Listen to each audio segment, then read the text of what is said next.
Bom dia, pré-candidato. Você tem um discurso bastante antissistema. Não, pode ficar à vontade. Você tem um discurso bastante antissistema, né? É o senhor e a missão. E o senhor também tem vindo a muitos eventos bastante tradicionais e institucionais, né? Tanto da política, da economia, enfim. Como é que tem sido... Como é essa estratégia, né? De se manter, tentar se manter um pouco à parte da política, mas ao mesmo tempo agora tá querendo fazer parte, né? De um lugar institucional, assim. Eu acho que primeiro não tem contradição, e dois, eu não sou do sistema. Eu montei um partido, sou presidente de um partido. Eu quero reformar o sistema.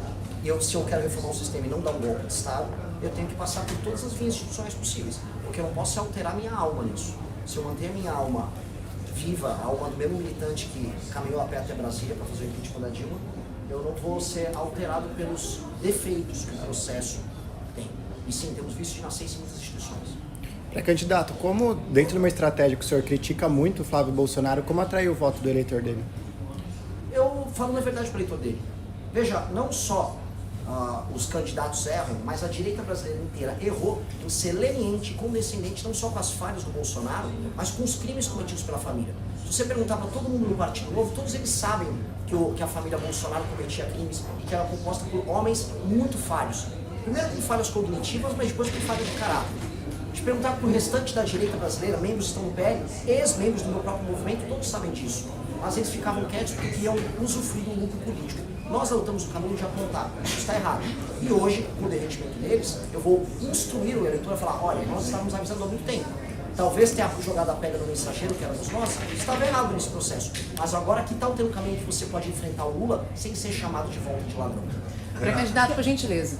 As notícias recentes envolvendo o pré-candidato Flávio Bolsonaro, com Daniel Porcaro, mudam de alguma forma o jogo eleitoral e como é que o senhor vê essa relação, por favor? Mudam, especialmente no eleitorado mais jovem que quer construir um país, ele já passou a entender que o voto útil num candidato, ou pré-candidato, como se colocou, envolvido no mesmo escândalo que estava sendo denunciado, o envolvimento até de ministros do STF, do próprio petismo, torna ele inviável.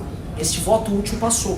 Então a gente vai começar a ver apenas a manutenção de certo eleitorado que, enfim, já foi enganado pelos Bolsonaro por anos, especialmente os nossos avós, que ainda caem naquelas mentiras. Só que boa parte do eleitorado que trabalha, que está no meio da rua, que é assaltado, esse eleitorado ele está falando, não, eu preciso de um caminho novo. E aí nós vamos conversar. Como é que o senhor vê essa relação entre eles, entre tudo isso que é criticado?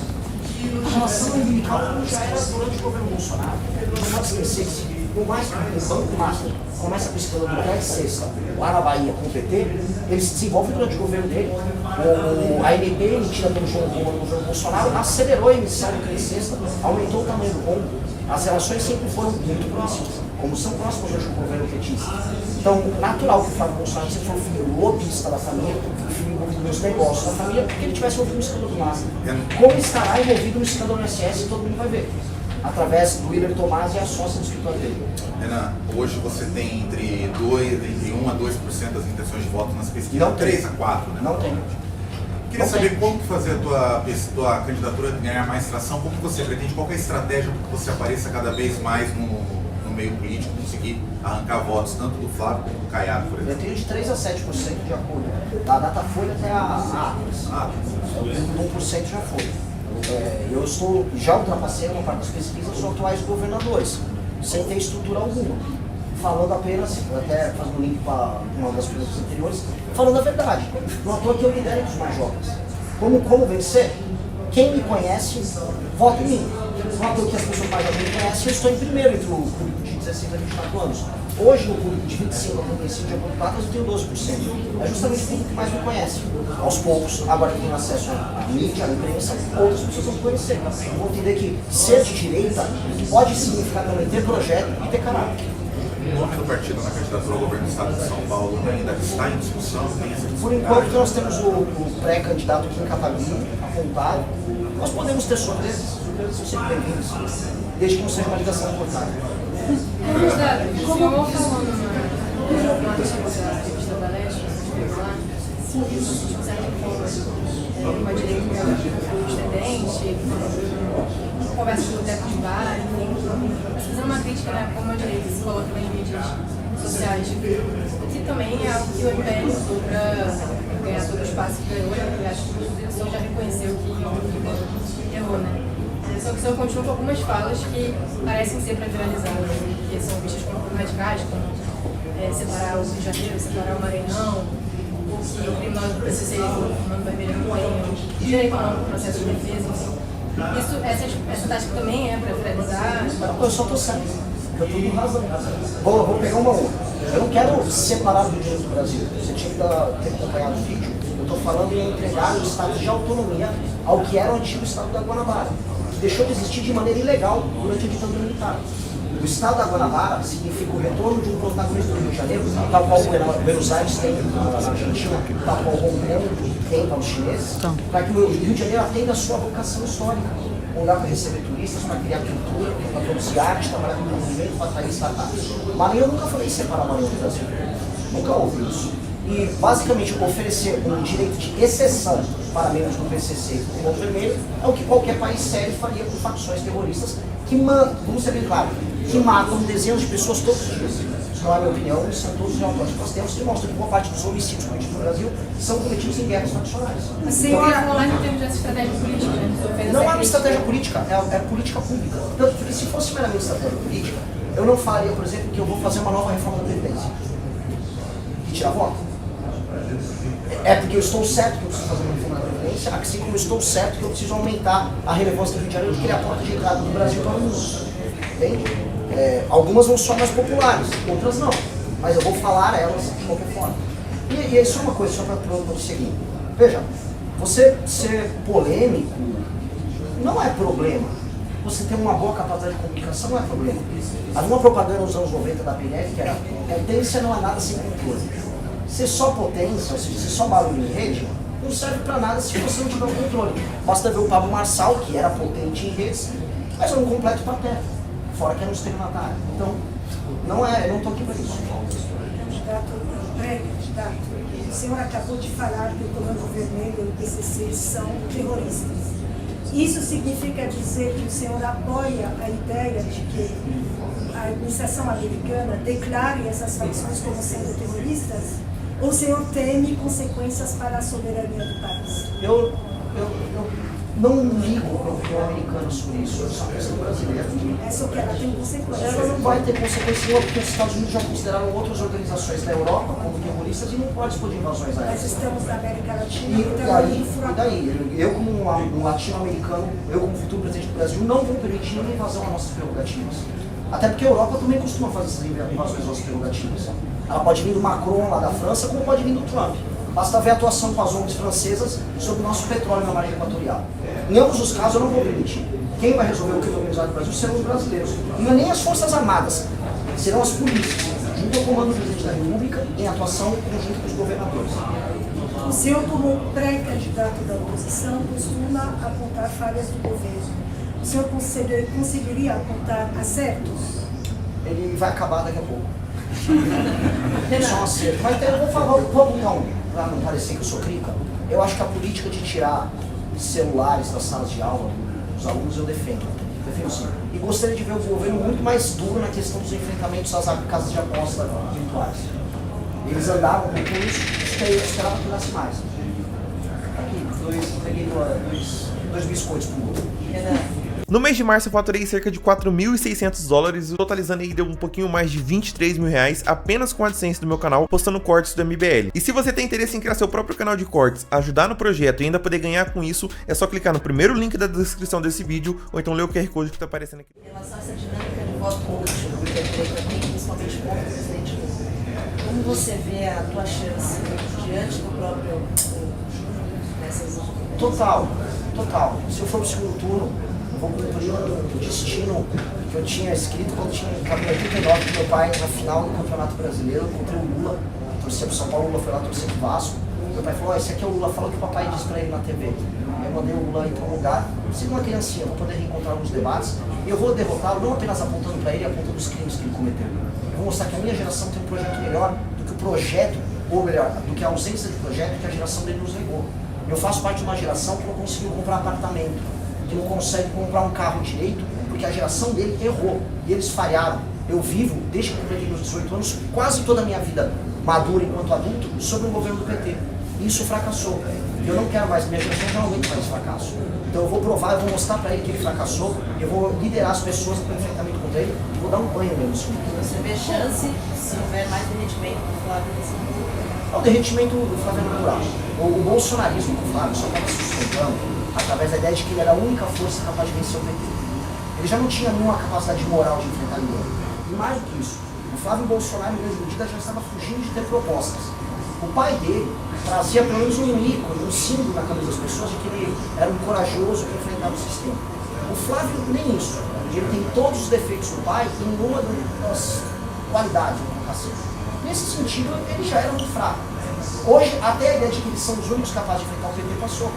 Então, agora a gente tem que conversar com o eleitor e explicar, olha, dá para derrotar o PT, dá para enfrentar os caras, e dá para fazer isso sem parecer um tolo, tratando o eleitor também como um tolo na maior parte do tempo.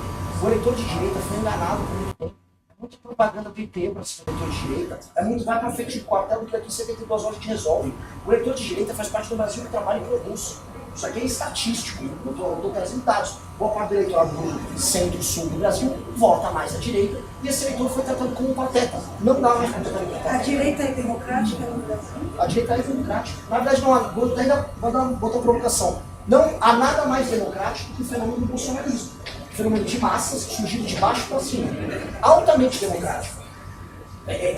O bolsonarismo, inclusive, é consequência da democracia brasileira. Não, é uma tentativa de golpe. Houve, dito isso, óbvio que houve. Nunca neguei. E acho que tem que haver comissão dos envolvidos.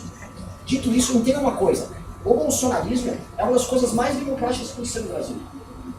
Se você entender democracia como um processo em que as pessoas formam suas consciências e criam grupos políticos, o bolsonarismo veio de baixo, sem grana, ouvindo uma demanda reprimida na sociedade civil que era negada pelas elites, até porque o sistema político brasileiro pode ser tudo menos democrático. A base da democracia brasileira é compra de voto nos eleitores e sistema fechado junto a cartórios, que são os tais partidos políticos, não são partidos. O bolsonarismo foi uma força democrática. O problema era um problema de liderança. A liderança era frágil, não sabia o que fazer com aquela dádiva que foi a população brasileira falando, vá, Bolsonaro, faça algo. Ele não sabia o que fazer. Como você vê a proporção das perdas dadas? A gente foi favorável à dosimetria.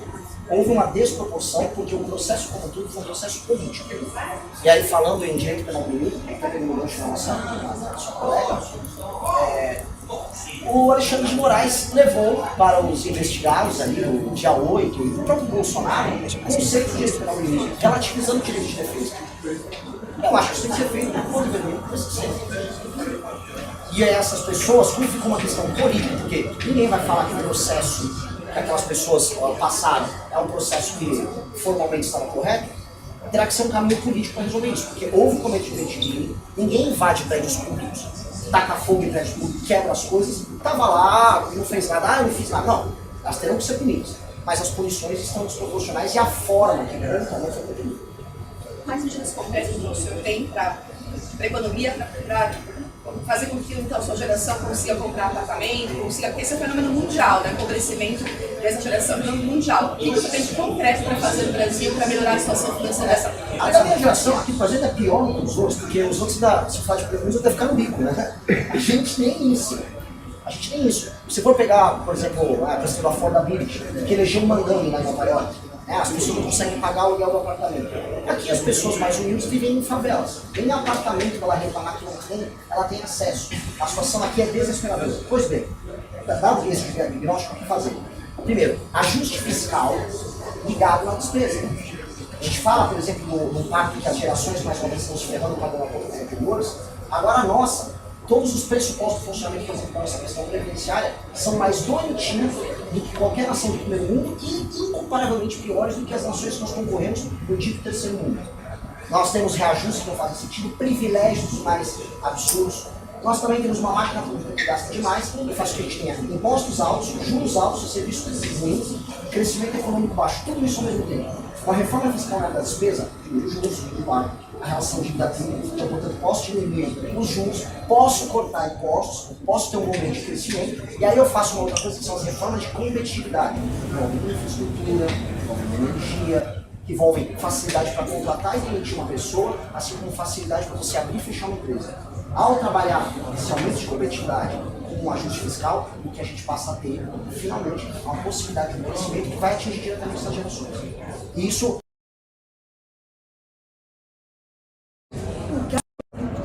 gigantesco do Brasil e é fruto de empresas que têm um discurso totalmente contraditório, pedindo mais políticas mais liberais enquanto elas se beneficiam deste gasto tributário. Como você pretende equacionar essa inclusive, para não parecer que eu estou só de conversa,